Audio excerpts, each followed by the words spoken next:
Hi, guys. Thanks for coming. Good first day. I imagine that's what everybody says. And the whole mantra for our team, we've been working on this all summer, just making eye and thinking about.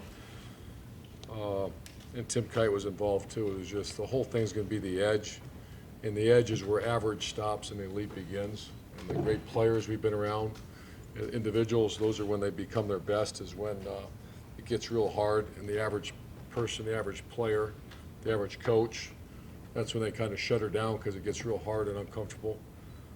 And then that's where the elite starts to take off. So the whole message today is name a team that did not have a good first day.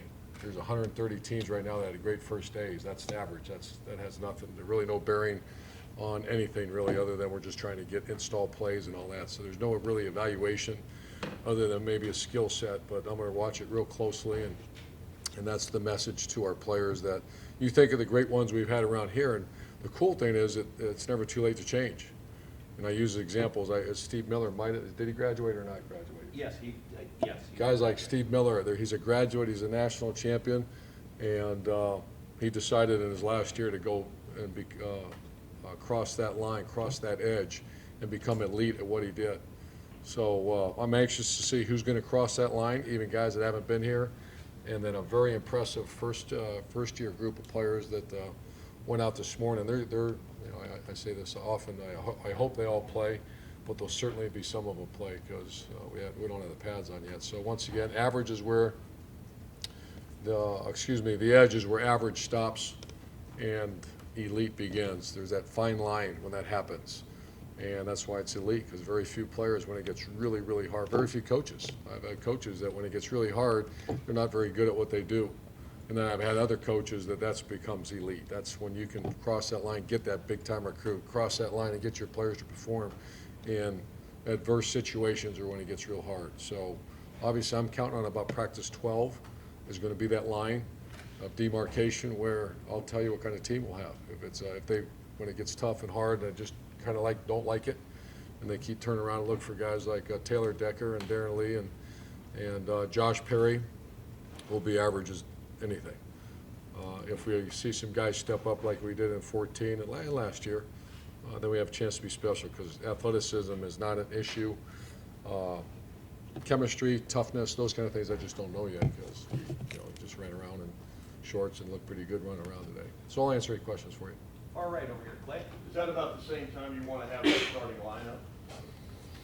You'd hope, yeah, I think that's all ties together. Practice 12-13 is when you start, because we won't go scout team for a while. I'd love to get every player an opportunity. So the first scrimmage will be Saturday, and that I think that's after a two-a-day too. So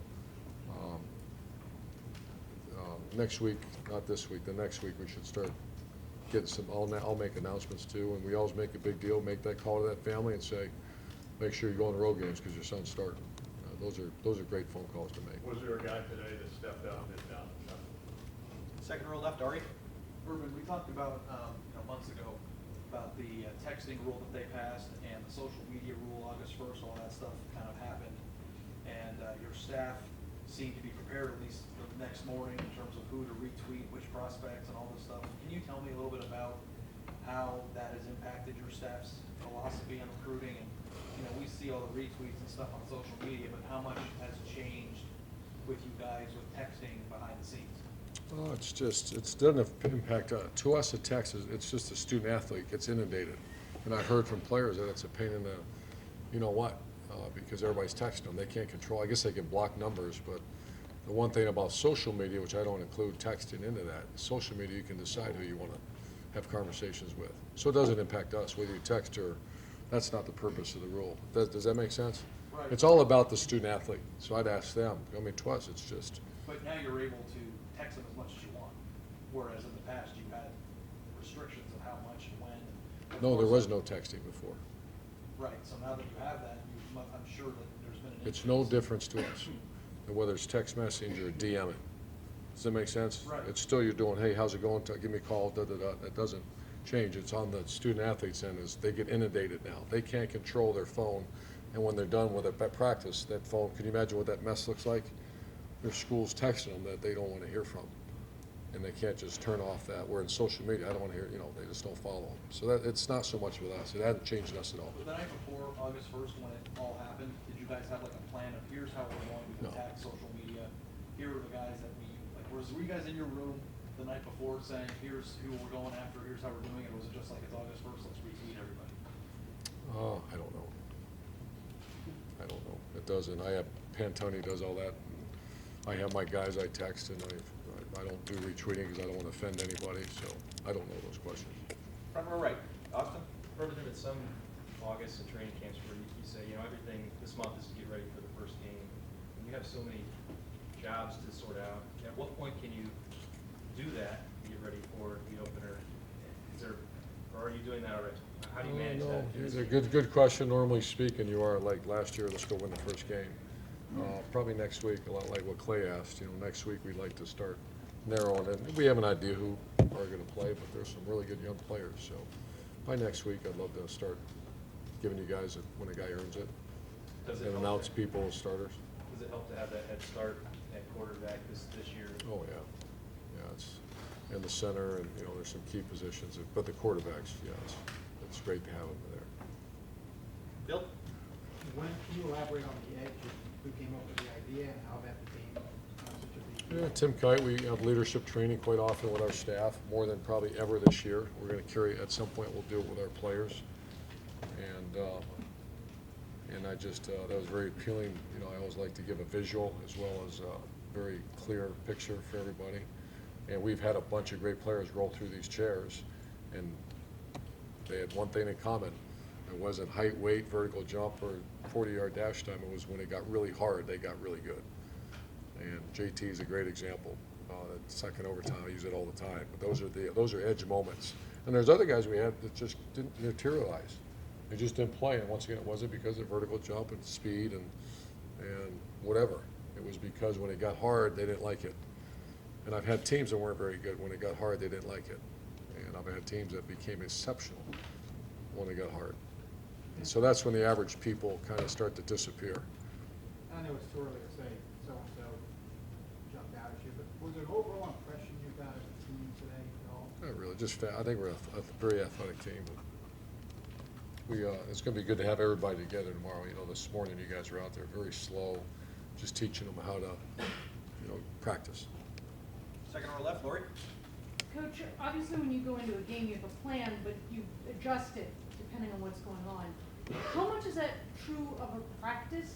And with the team as young as you have, does that happen even more so? Or do you have a script and you just stick to it? For the most part, stick to it, because we have to get certain things done, even if a guy gets dinged up, even if a guy's not able to go because of whatever reason, we have to stick with it. And that's the coaches more than myself, that they know they have checklists of things that everybody has to get done. So we don't adjust as much during practice. So, you haven't had a time where a group doesn't appear to be getting something and you have to adjust from that standpoint? Oh, yeah, sure. We all extend periods, and maybe we'll spend more time on something than the other, but that doesn't happen very often. It does, when that happens? When you first take over a program, and they don't know how to practice, or I shouldn't say that, they don't practice like we expect. And I remember those are, I can give you some good Bowling Green stories, but I won't do that. Where inside drill had 15 plays scripted, and they still laugh about it now. I think we played 86 plays of inside drill because it was that bad.